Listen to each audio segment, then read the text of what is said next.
Hey everybody, happy holidays and welcome to Build Your SaaS. This is the behind the scenes story of building web apps in 2020, soon to be 2021. I'm Justin Jackson, and I got into a little Twitter debate with Jason Fried of Basecamp, and I DM'd him and said, hey, let's have a Skype conversation about this. And so we jumped on the mics and talked it out. And I think the whole thing's fascinating. I think you're going to like it a lot. Here it is. Jason Fried and I kind of not duking it out, having a good back and forth, a good discussion. And what reveals itself is that a lot of our business philosophy is informed by our experience and our personal history. Give it a listen. I can't remember how you and I even got into this. I think I said, yeah, demand isn't just a function of do people want this, but also how many people want this and how much will they pay. And I can't tell if you and I are just like talking past each other in the sense that we have a different definition or what. So where do you think our disagreement is when it comes to this idea of market or demand? Because it seemed like you were saying you can control pricing, but that's it. Am I understanding? Yeah, kind of. So, all right. First of all, I think what's interesting about discussions about market is I think what people leave out, and not that you left this out, not that you don't understand this because you do, because I read your stuff and I know who you are and everything, is that market's also a function of your own economics. Like if your costs are low, your market might be considerably larger than if your costs are high, or vice versa. Like, point is that I might be able to exist. There might be a market, and company A cannot exist in that market because their costs are crazy. But company B could because they only have 4 people, and like they don't need much to get by to make a profitable, sustainable business. So it's not just about like the market size. It's about what are your costs. Because I might be able to live in a market with only 1,000 customers because I'm just making up numbers because I have 10 employees and my annual spend, let's just call it $1 million, whatever, versus a company that has 340 people. They can't exist in a market with only 1,000 customers that are willing to pay them $200 a month or something like that. So that's kind of, market's a tricky term because I think people think it's the addressable number of people or companies that want to buy something. But that's not the whole story. I mean, it's maybe the big shape, but can your shape fit inside that shape is a function of your own cost structure. Yes. And your own economics. Yeah. So, okay, this is perfect. I think this is why I like using surfing as a metaphor here, because surfers sit in the water and they wait for waves. And, if I'm sitting in the water with, is it Kelly Slater? Now I can't remember if that's the right guy, but Slater, I think was it. Yeah. Or he's a skater. I don't know what he was. Let's see here. Yeah. Kelly Slater. Yeah. Maybe Kelly both. Slater. Okay. So I'm sitting in the water with him and I'm going to be looking at small waves, right? I'm going to be like, I'm a beginner. I'm looking for the shape of waves that I can ride. And Slater's looking at massive waves. He's like, I've got the skills, the expertise, the experience, everything to ride this wave. But I could also be sitting in the water and Kelly's like trying to mentor me. And I say, hey, what about that wave? And he'll say, no, that wave's too small. You can't ride that wave. And I think this is for people starting out. You could certainly go after a market that's too big.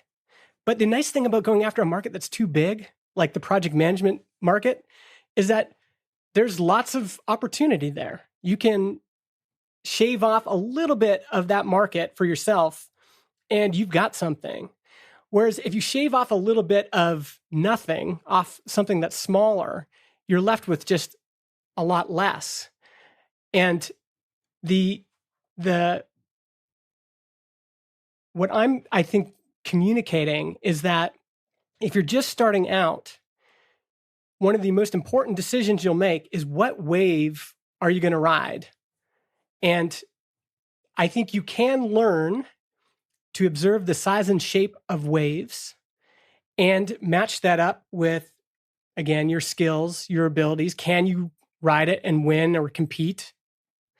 And the danger is that sometimes, especially in the beginning, is you get desperate and you go, well, any wave will do. Or, I started a snowboard shop in my early 20s and did not consider what that wave would look like when I was actually riding it. What the market determines kind of everything.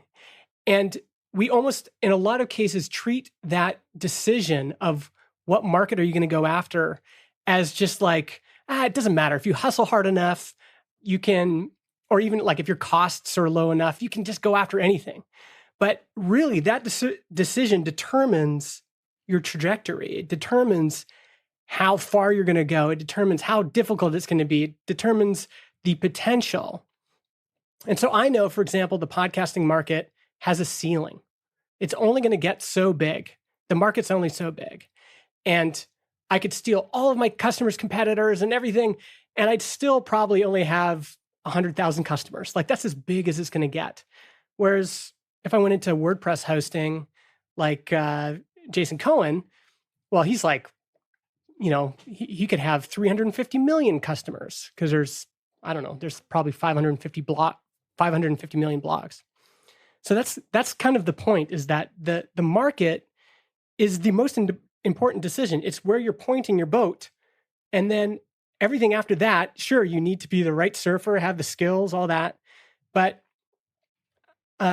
in most cases, I see people choosing waves that are not right for them or too small, or they're not even in the right place. They're on a pond or something. I guess, yes, those things are true. But I feel like it's sort of, again, only really part of the story. Because, for example, some people might be really intimidated entering a large market because a large market is going to have massive competitors and probably entrenched, powerful competitors. And so they might not do it at all because it's like, well, how am I going to beat? This is like, how am I going to beat now it's not so much Microsoft anymore, but when we go ahead and like, how am I Microsoft, or how am I going to beat Apple, or how am I going to beat Google? And now some of these may have monopoly powers and whatnot. But, or like, let's take Spotify and podcasting. It's like now with Spotify buying all these other firms, it's like, well, why would I get in the podcast business? Like, they're going to crush everybody. It's a huge market, but they're going to crush everybody. So I'm not even going to get into that. So I think people can intimidate themselves out of it. But really, like, if you're just, it depends also what your definition of like enough is.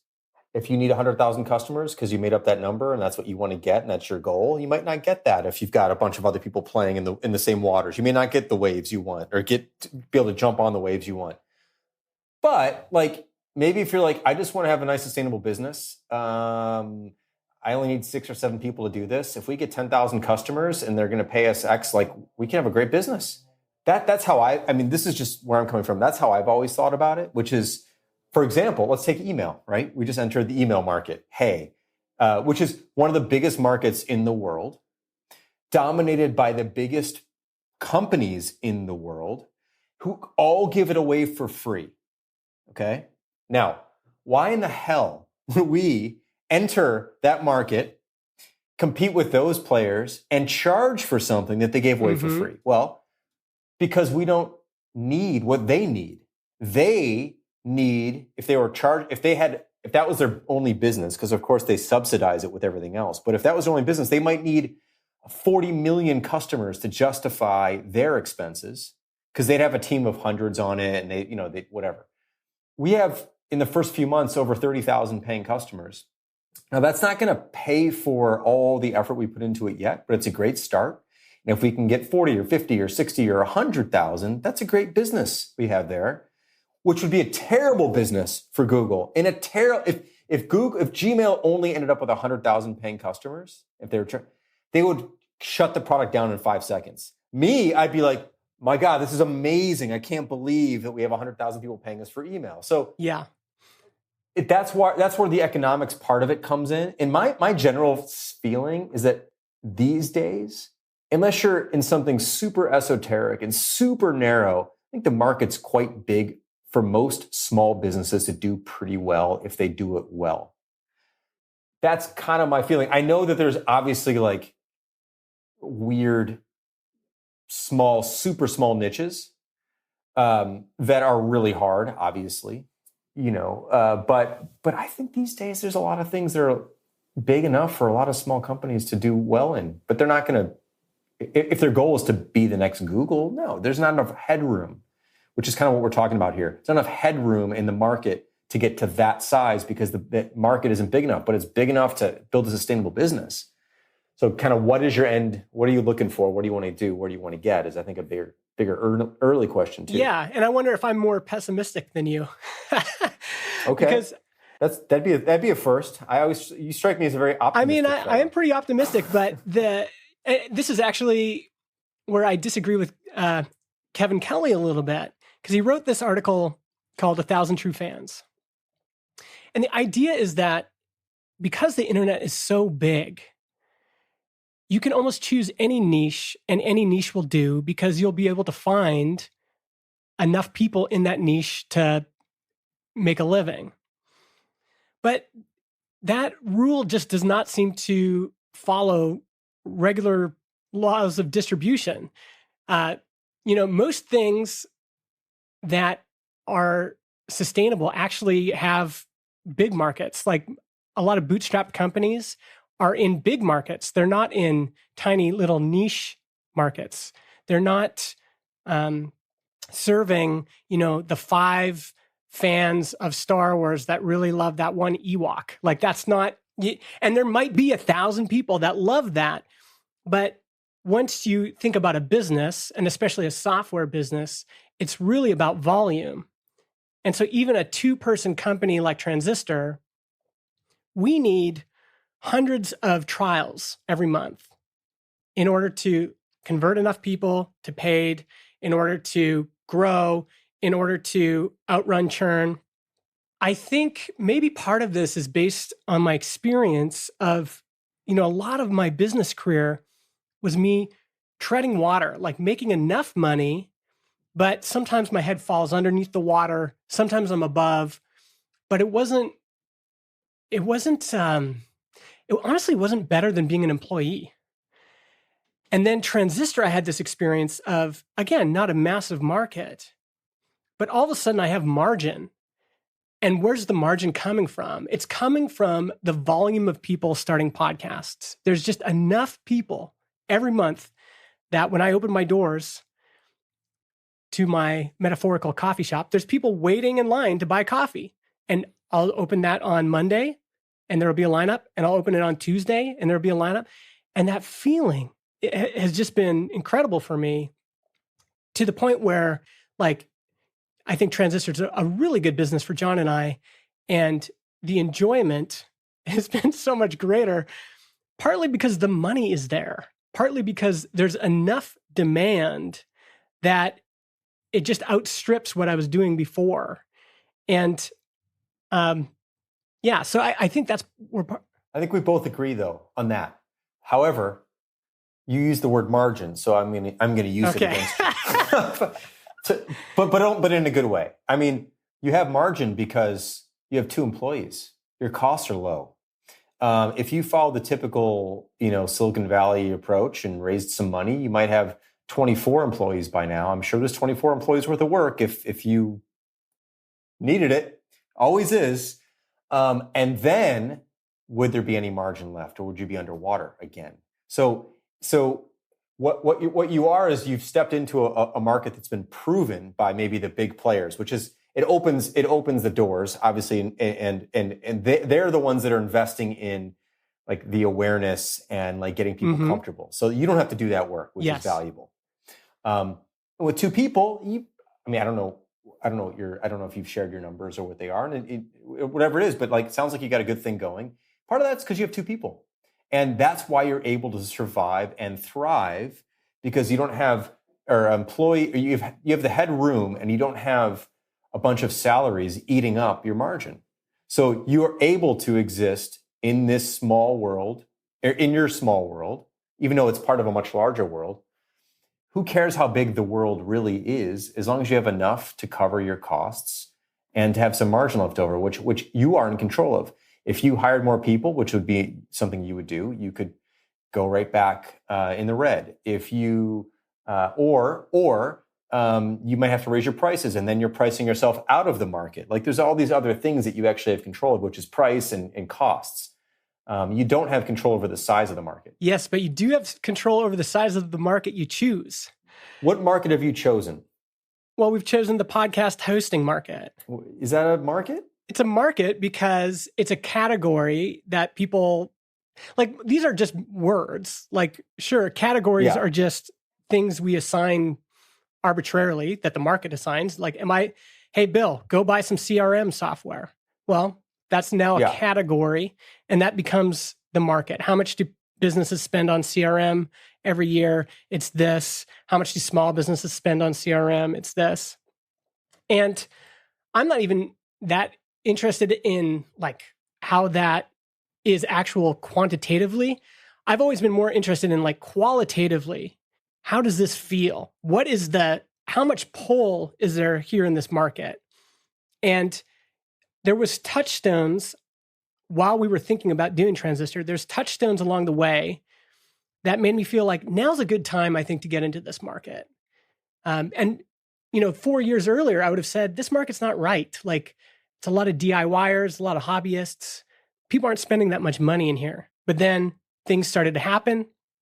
And this is all environmental, mostly out of my control, right? All out of my control. But I can be in the water observing. And as this new podcasting wave started to crest, I had a decision of like, okay, am I going to go after that? Or am I going to go after something else, right? That's the decision you make. In the same way that you could have started email, but you could have also gone into live chat. You could have gone into, you could have done all sorts of things. Maybe you should have started a competitor to Heroku. Like, we have all these decisions. And I think... Yeah, but let me, if I could, just for a second, I'm going to step in, because the reason we did Hey and the reason you're doing this is because you like doing this. I wouldn't like building a Heroku alternative. I don't care. We don't care about that. So and you can totally tell me if I'm wrong, because you know the answer and I don't. I don't think you sat around looking at markets and decided which market to get into. I think you said, there should be a easier. I do this podcasting shit all the time. I want to record my podcast, and I want it to be on Spotify and Apple and whatever. Like, I'm looking at your site right now, which I think the copy is great. It's like, record your audio, upload it to Transistor. We'll help distribute it to Apple, Spotify, Google Podcasts. Like, yep, that's what I want. You built something that you wanted to exist. You didn't sit there and analyze the market. I think you just said, I know that this needs to exist. I want it for myself. Let's see what happens. It wasn't like, okay, the addressable market is 122,000 people. And let's see, if we get 3%, like, no. And maybe I'm wrong. Yeah, I think you are wrong, because I think there's a few different factors for me. One is, do I like it? Like, yeah, there has to be a fit between me and the market. Can I win, or can I at least compete? And yeah, there has to be a fit there too. But you can make up those answers. Like, tell me how you sat down. Tell me, like, let's get back to the origin story. Why'd you build this? I was trying to think about my next move. Like, what am I going to do next? And what were you doing? I created a course called Marketing for Developers. And I had it out for a while. And then I was doing some other things. I had a online community that was doing okay, but nothing had been, like, those were all like line drives. And I was like, now is time to do something bigger. That's not just me. And so I explored a few options. At one point, I was thinking about buying a software company. And so I was like, oh, maybe I could buy something. I have an online community. Maybe I should build an online community platform. And then John and I had been talking since 2014. And one day he mentioned that Cards Against Humanity was looking to start a new podcast.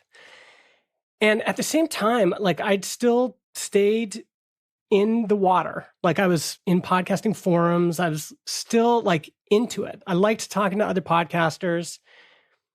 And I'd noticed, the New York Times is writing a piece on podcasting every week. We had Serial. I noticed you guys hired Waylon, and like there's just all this movement. And John says, well, I think I'm going to build another hosting platform. He built one before. And for me at that time, everything kind of aligned. And I was like, John, we got to do this together. Like this is perfect. There's the opportunity. I feel like I'm built for this. You're built for this. Like, let's do it. And then we started working on it. But I definitely had a sense that there was an opportunity there that I could address. Like it wasn't. I'm just curious, how was that different than when you opened a snowboarding shop? You realized at the end, maybe the snowboarding shop didn't work, but snowboarding's a big market. A lot of people snowboard. You're in a cold weather environment. The market should have been there. What was different, you think? In retrospect, all I was considering was it was something I wanted to do. And in my head, I was like, there must be a lot of money here because there's like, dudes getting big sponsorship contracts and, but I think if I'd actually examined it, like what is the actual size and shape of this market, it wouldn't have taken too long to realize before we launched, or I could have launched something smaller and learned this too.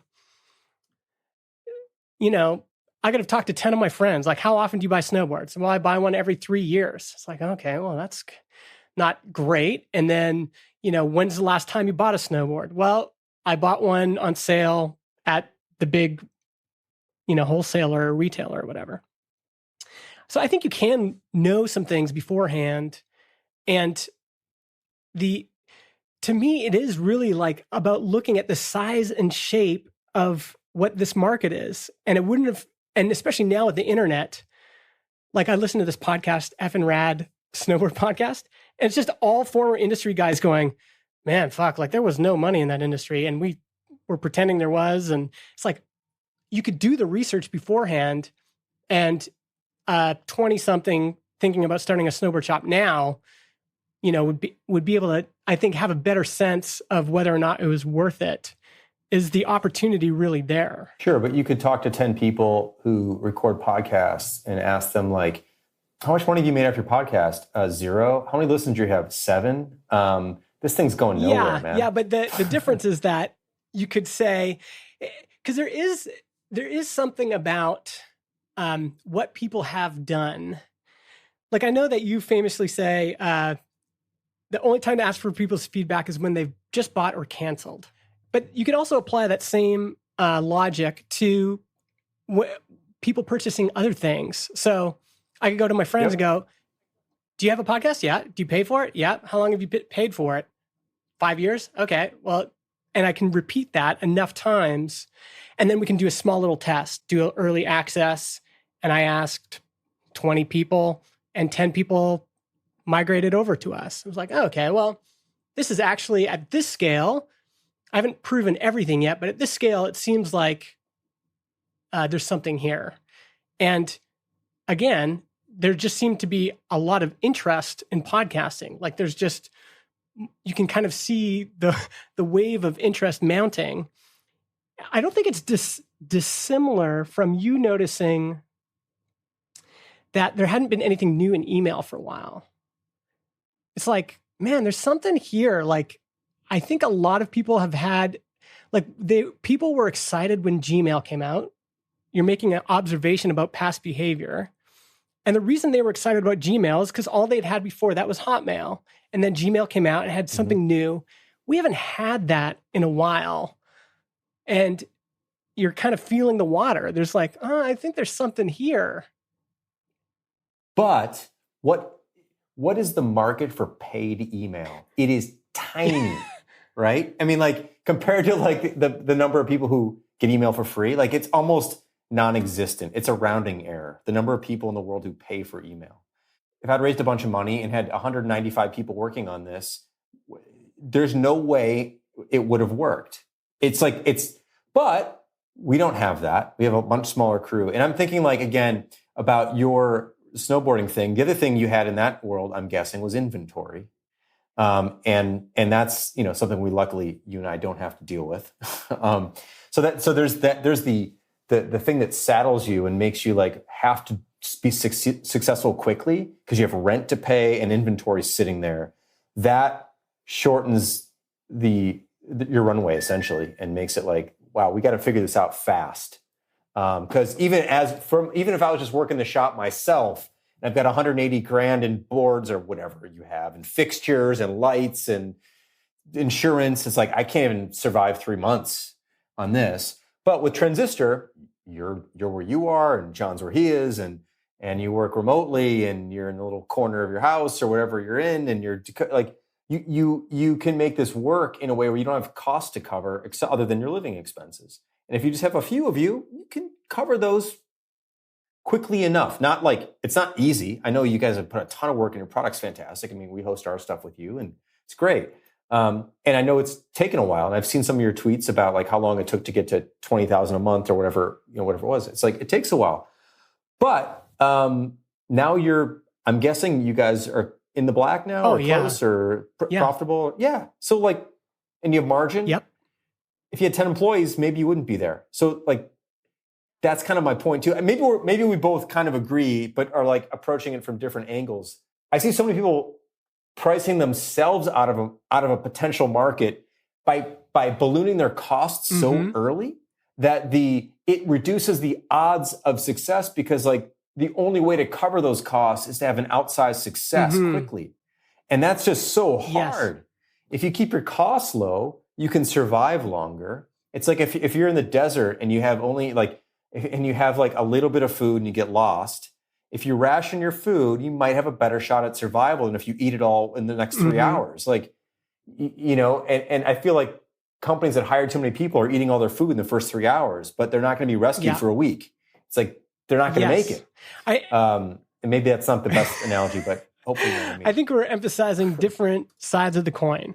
So you are emphasizing one of the ways you can optimize a business is to keep your costs low. One of the ways you can optimize margins is to keep your costs low. It's also one way you can optimize which markets you can go into, because again, this has actually benefited email newsletters forever, is that it was just so messy and not quite big enough that Google and everyone else didn't want to go in there. And that left this big, wide open field for MailChimp to just be like, well, I guess it's just us here, right? And, that was beneficial. But on the other side of that, there has to be enough. It's like Derek Sivers has this big thing of, he's like, oh, if I only close 1% of the people in this advertising, this ad's going to be seen by 10,000 people. If I only close 1%, but there's also a number smaller than 1%. And there's also a number smaller than 10,000 impressions. And those are both things that when you're going into something, you want to make sure that if I'm going to go into this, there's got to be enough potential, enough pull, enough demand for what I have that it makes it worthwhile. Totally agree. I mean, yeah, of course. Like, I think that's, of course. I guess maybe, I keep thinking about, is it Patrick McKenzie and his bingo card creator or whatever it was, right? Like, you can make that business work if it's just you. When I was getting started, I made software to organize my music collection. It was just me. And all I had to do was make enough money to have some money at college. And I did. And I don't know how big that market was, if it even existed really at all, if it was even a blip of people who want to organize their music collection, but it was enough to make me like 20 grand or whatever it was that I needed. And that was it. And like, so I don't care. It doesn't like, and I didn't think about, again, I mean, maybe this is just how we approach it, but I didn't think about like, will other people buy this? I'm like, I need this. Let me put it out there, see what happens. And I didn't put too much time up front into it other than like, I need to build it for myself. And then we'll see.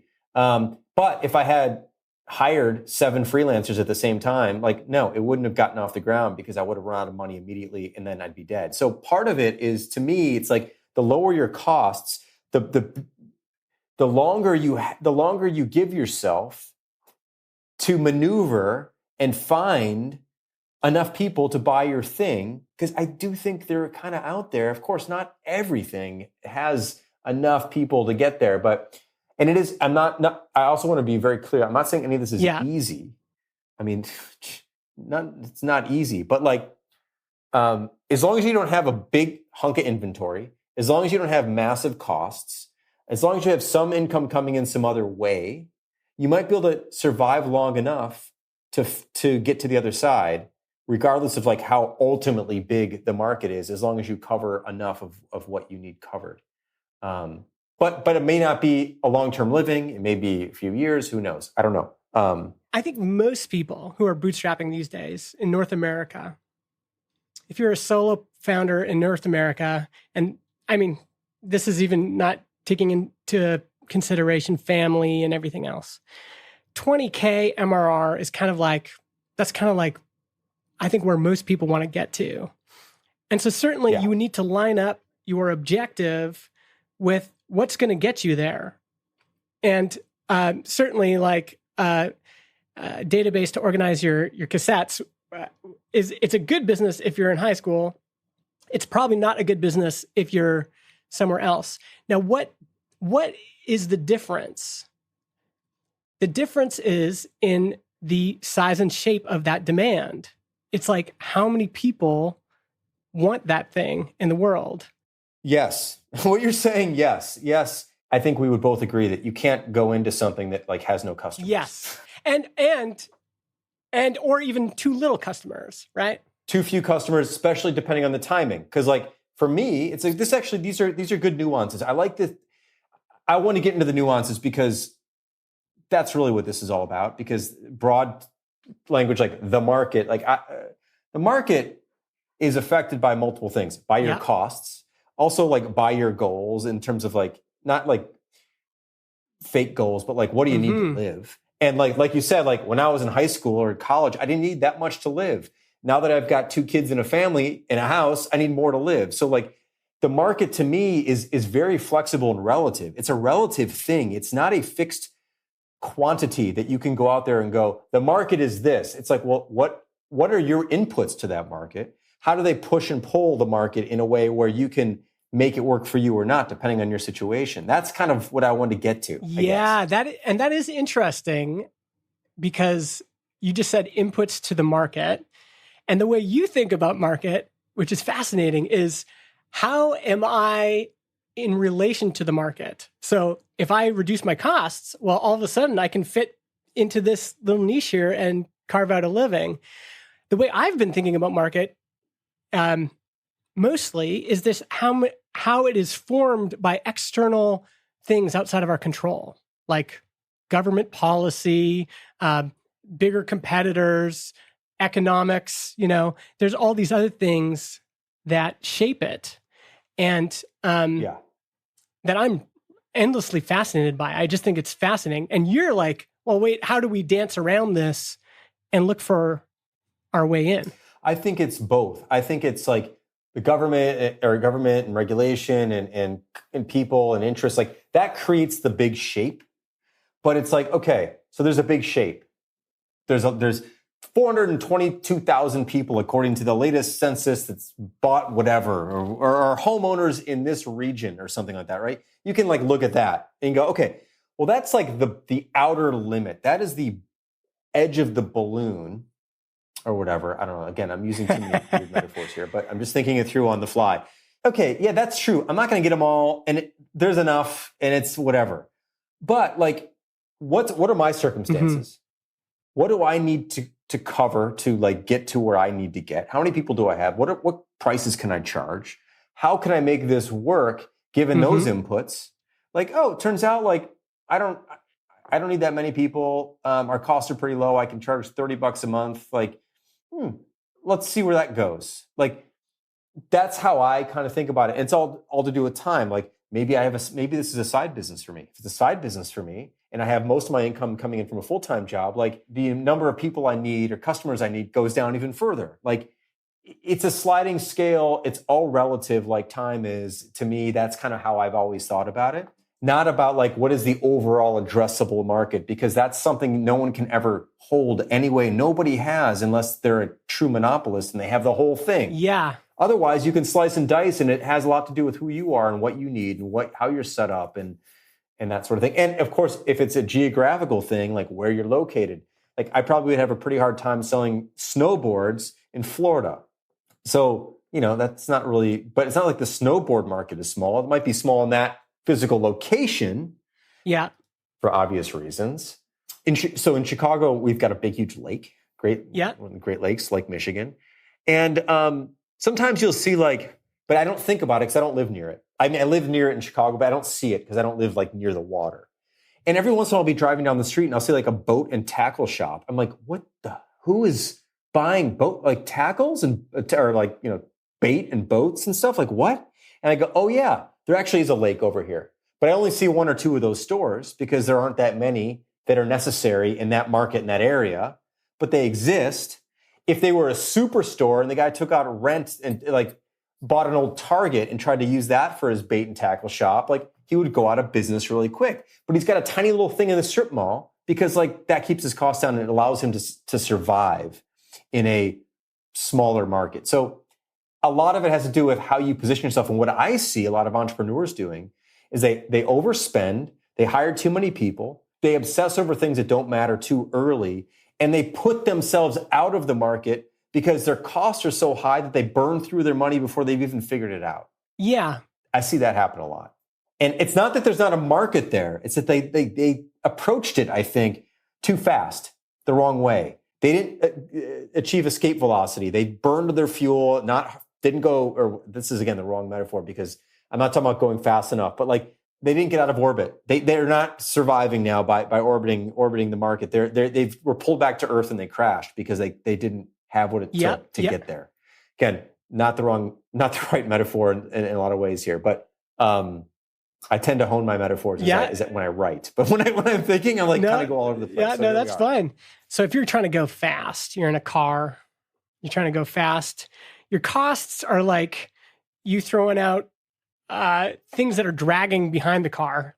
It's weights or claws that are digging into the road and slowing you down. That's one side of the equation. The other side of the equation is, in terms of what makes you go fast, especially in software, is volume. And I think the other risk, depending again on what kind of business you want to run, but I'm coming from the perspective of I know what it's like to have a business that doesn't have very good margin. And after the snowboard shop, 3 years later, I got hired by a software company, and immediately I was like, this is way better. They had the same number of employees, but the margins here are killer. Margins are amazing.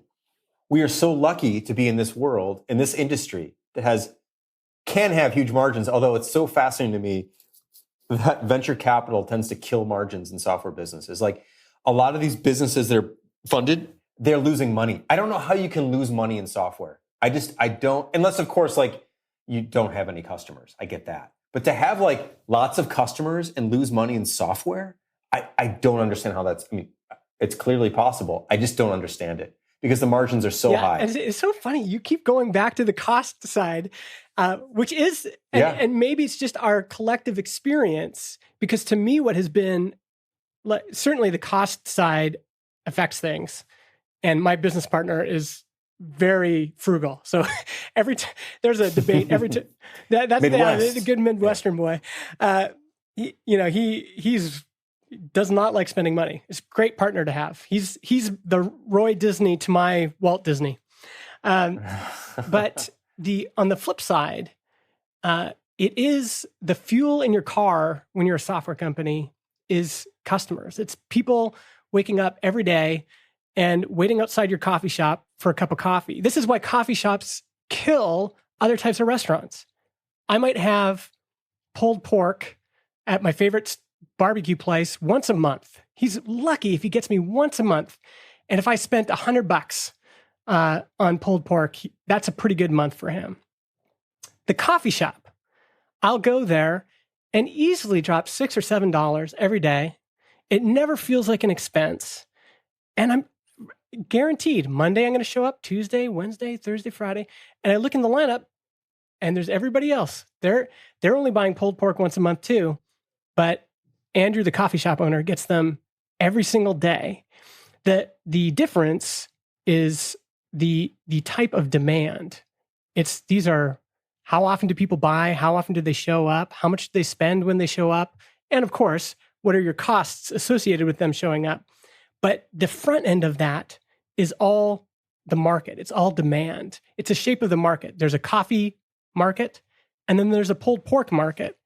And the economics are different. I would rather be the coffee shop owner. Yeah, but if first of all, coffee shops are not good businesses for the most part. So I know you go and spend $6-7 a day, but like there aren't a lot of rich coffee shop owners around. Yeah, well, except for Starbucks. Yeah, or Starbucks and Blue Bottle and whatever. But like, yeah, it's not really a great business. But if that coffee shop you go to may have put their restaurant or their storefront 2 miles down the road in the real high rent district area, same product, same demand, out of business. Yes. Yeah, but in software, I mean, arguably, every mainstream business is not a good business. The more businesses I talk to on Main Street, the more I realize there's a lot of them being run as hobbies. There's a lot of them being run, like a lot of them are don't loan to loan, like paycheck to paycheck. They don't have great fundamentals. Yeah. Revolving credit. Yeah, for sure. Coffee's better margins than most. But the point though is that you do want the traffic. And this is why sometimes people pay for the traffic, because sometimes it's worth it. It's better to have people interested and coming in the door than not interested. I wonder if, for example, for you, because I can tell that you really like making things that you enjoy. Like you like making things that you've seen the problem and you're like, I can do this better. You're much more of a product person than I am in that sense. Because for me, I'm looking way more at the waves. I'm looking at like, wow, this is interesting. And I think what's most significant, and I could be wrong, this could be total ego, but I think it is possible to be in the market and be in the water and learn to recognize the size and shape of good waves and to then make business decisions based on that. So as things are rolling in, going, oh yeah, that I can feel the pull, I can feel the energy in that wave. And for me, it's just it's disconnected from, I'm not like purely going, oh yeah, I could make a better whatever. There's different ways to approach it. And that's absolutely one way for sure. And there's plenty of entrepreneurs, primarily like serial entrepreneurs who do something and they kind of have a formula and they look for the certain demand in a certain area and they jump in. They're typically in it to get out of it from the beginning because they want to jump into the next wave that's coming. You can't ride that wave that long. And they know that, but that's kind of their thing. That's how they do business. And there's nothing at all wrong with any of that. That is one approach to it. I've just always been, my general perspective on all this stuff is just how do you increase your odds? And one way is like go into a market that's already proven where there's millions of people or whatever. And like, you don't have to like prove anything, like it exists. That's one way to do it. And certainly that's one way to do it. I feel like, in my opinion, you should try to get really good at the things you can control because there aren't that many things you can control. You can't control new competitors coming into the market. You can't control what a competitor does in the market. You can't control their marketing. There's a whole bunch of things. You can control, hopefully, your costs. And if you keep your costs low and you keep your company small to start with, especially, you give yourself more time. And what I've seen happen over the years is that if you give yourself enough time, other people who don't have good economics fall by the wayside and you're kind of left over. And at some point, if you're surviving, like you start to get strength because everyone else is just dying along the way. And part of it is because they're spending themselves out of the market. They're not being responsible with how and I know that's not you. I know you guys are really smart about this. I'm just saying I've seen this happen so many times. And there's been a million along the way, like Basecamp killer. Like, yeah, they're good products, but like, I can promise you they're not going to be here in 4 years. They can't be. They have too many people, or like, they don't care. This person they're one of those people who just look for the next wave. So like, they're just in this because this is hot for the moment, but they're going to lose interest in it. And, people come and go. But if you keep your costs low, you can survive for a longer period of time. And then you have more optionality if you're alive. So, you can do more alive than you can dead, basically. And so, that's all part of it. In this case, this is where, even though I think you and I have different sensibilities when it comes to, especially I think what excites us at the beginning, that your sensibility about being in a business that's high margin, low cost, that has optionality really appeals to me, because I do feel like I kind of want to ride this transistor wave as long as I can because I have a great life.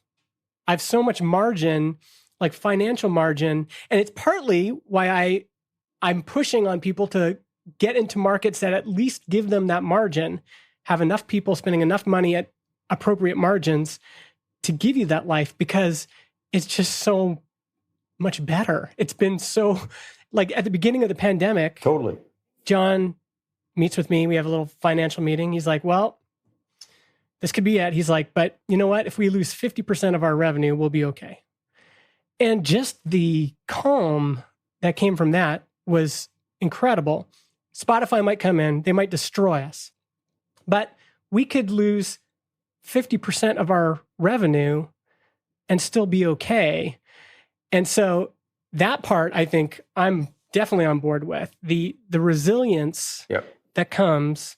And a lot of this is, I mean, now one of Basecamp's strengths is that you've just been around for so long.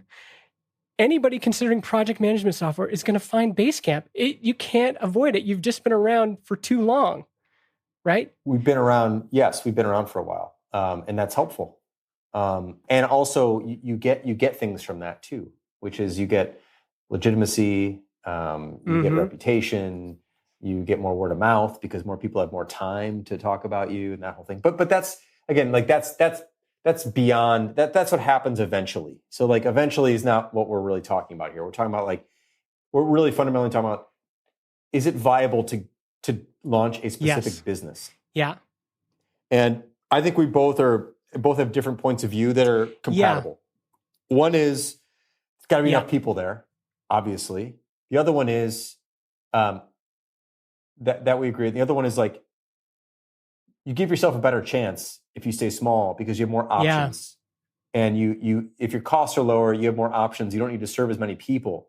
It's hard enough to get customers. You can have far fewer customers if your costs are low. Like the addressable market becomes broader if your costs are low because you don't have to get 30% of them or 20% of them. You can get 3%. You forget the whole even 1% thing. I hate that whole saying, but it doesn't even matter. None of that matters. It's like you need Y revenue to cover X costs and your X costs are quite low. You can get to a sustainable place pretty quickly, which gives you time. Mm-hmm. And that gives you lifeblood and it gives you air and it gives you food and it gives you water. And like now you are in business still. And then you have more time to work out how to get more customers. But if your costs are too high early on, I don't care how big the market is, you're not going to stay in business. You can't stay in business regardless of how fruitful the market might be for someone else.